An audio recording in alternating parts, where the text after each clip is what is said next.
vision softly creeping, left its scenes while I was sleeping. Good morning. Wow. Type A personality, a type A. That term was invented by, or coined by, an American cardiologist in the 50s because he tried to identify those behaviors and personality traits that would be most likely to bring on a heart attack. So if you look at some of the drivers of type A, you might recognize yourself.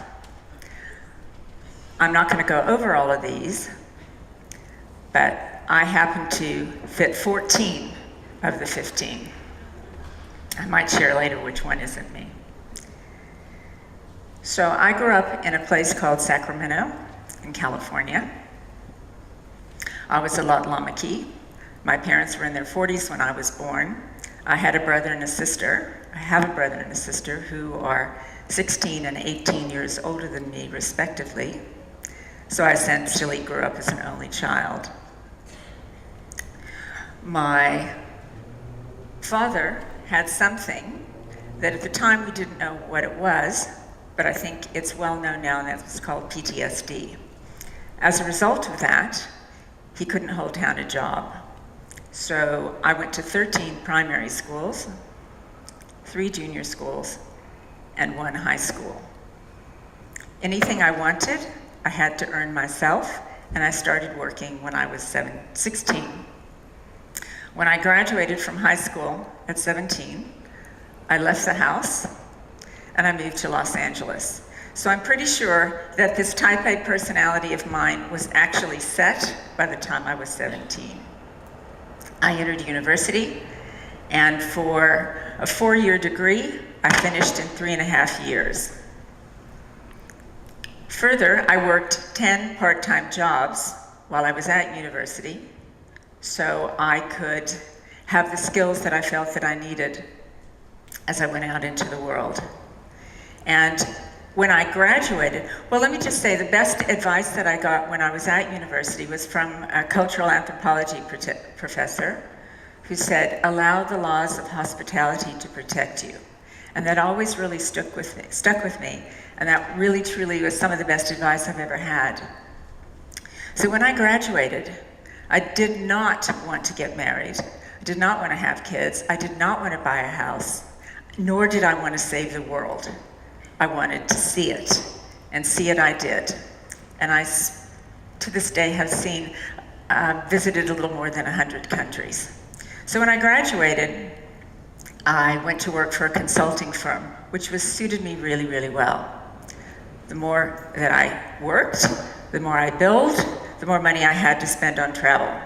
Then in 1986, I spent 3 months traveling around East and Southern Africa by myself. I had the time of my life. I came back and announced that I was emigrating to South Africa. You can imagine in the height of the state of emergency how supportive people were. But I was determined to come. I took 2 years to close down what I called my manicured life in Beverly Hills, where I was living at the time. I spent 2.5 months traveling through Latin America, and I immigrated through the Mafeking border post on the 3rd of January, 1989. It's a decision I've never once regretted, and it's been an amazing, amazing experience having what I would call a ringside seat to history living here and arriving at that time. So initially I established a consulting firm focused on the development of women in business and boards, and then I was hired by one of my clients, Nedcor, where I worked for 7 years as an internal consultant and at an executive level. At the same time in Johannesburg, I got married, and my husband created a company called Free Play Energy, which pioneered the wind-up radio and also the human energy space. I was on sabbatical from the bank at the time. I was asked by the board if I would be interested in running a charity as a way to find how do you get this wind-up technology to the people who need it most but could afford it the least? Of course, I had no experience in this sector or space whatsoever, and I said, okay, well, I'll do it for you for 3 months. And that was that. So what I did is I took, oh, sorry, I forgot to mention that I considered myself an early onset millennial, that as I graduated and I didn't want to do the things that you're normally supposed to do when you graduate. So I think I was a little ahead of my time in that regard. So as I was tasked with this product with a great name called an FPR1, I went into the field in rural Mozambique and I did what I do today. I sat on the ground with rural women and I asked them, what do you listen to? How often do you listen to the radio? What have you learned? They looked at me like I'd come from Mars. They didn't listen to the radio. There weren't any radios in their communities. Bear in mind that this was still only 7 or 8 years beyond the Civil War. And so the economy was still very, very wrecked. This was a Rubicon day for me because it became very clear that if you could actually get information to women in their language, because they were largely illiterate, that you could start to change outcomes. I happened to be in Mozambique a year later when the country got its annual rainfall in 4 days. And I spent the better part of my next 6 months in Mozambique. And I really came to understand the importance of information to people who've been displaced. And whether they're displaced because of conflict or because of natural disaster, there's so much they want to know, and it's not always what you think they will. Another fantastic project at the time was Kalashnikovs for radios, where we exchanged 12,500 wind-up radios for illicit small arms. And that was in collaboration with the UN, with the military in Niger, and with the Sultan of Air. So that was a fantastic project, but nothing impacted me the way that this letter did. It arrived in my office in February of 1999. It was from a charity in Rwanda who had said, your wind-up radios are making a tremendous difference to child-headed households. It was a term I had never heard. They invited me to come to Rwanda.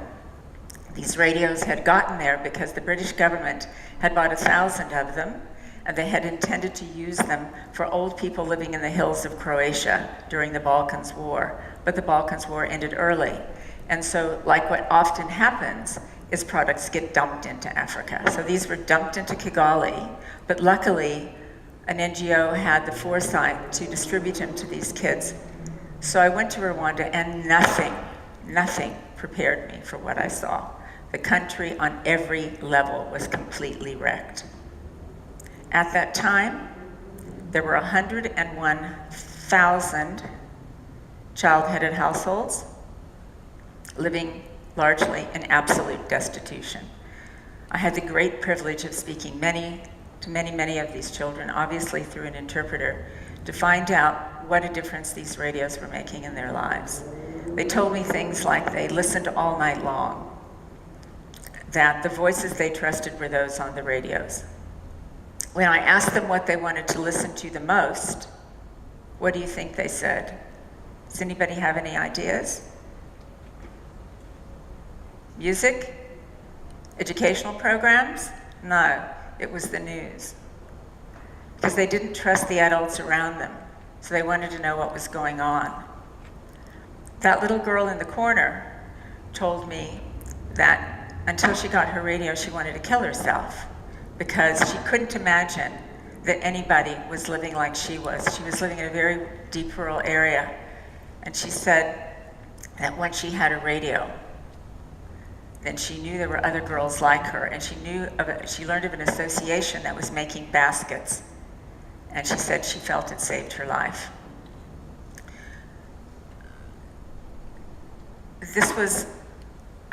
It's so hard to explain what information means to people when you don't have any. But there was a big problem with these radios, and that was that if you wound them anti-clockwise, they would break. And I felt we had a moral and ethical obligation to create a radio that would be designed specifically for children living on their own and for distance education. And I'd ask these kids, if you could name a radio, what would you call it? What would be the name that you would give it? What that unifies us? What brings us together? And another girl told me, medicine for my heart. So I tried for a couple of years almost, in looking back, to try to get the funding to develop a radio that would be designed for children living on their own and for distance education, and no one was interested. Then, in 2001, we won something called the Tech Museum of Innovation Award. We were the very first award winners of that. We got our first $50,000. Once we got that, we could then raise the rest of the funding, which was another $200,000, so it wasn't insignificant, to create a new radio. So I had the design brief from the children, took it to a group of Stellenbosch educated engineers who went sort of write a design brief from orphaned kids and said, well, you can't come up with something, you don't get paid. So they brought me this design, we took it out in the field, took it to kids that had very little access or exposure to technology. It wasn't right. I said, come on, we've got to go back to the drawing board. What was important to these children? It had to be pretty. That's what girls said. I paid attention particularly. Our products weren't purchased by the end users. They were purchased by NGOs or governments or UN agencies and then distributed for groups. But I focused on not what the donors felt they would fund. I wanted to focus on what the kids wanted. They wanted something that was solar, that could be wound in either direction, because these original radios could only be wound in a clockwise direction. So if you're in a rural area, what do you know from this or that? So we needed something that was unidirectional, that was solar, that was pretty, that would be, quote, shaped like a handbag, that wasn't black because they'd take it into the fields and it would get too hot. I still have that design brief.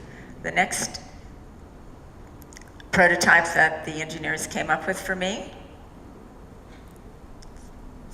there we go, was that beige one in the corner. I took that back to these same kids that I'd been speaking to and asked them for input and what they would do to improve it. I discovered the greatest menace to technology in Africa is the adolescent boy with the screwdriver. And girls commented on its look, and boys, I'd put a screwdriver down, they'd want to open it up.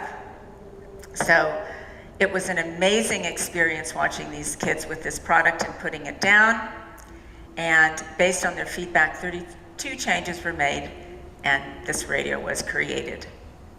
So we launched it, and it was absolutely a huge success. So for the next 10 years, we had 215,000 of these radios distributed to many, many projects. 10,000 went to Malawi for distance education. Over the course of that period, 15,000 went into Zambia for distance education, 15,000 child-headed families in Rwanda, 20,000 to Madagascar, and it went going.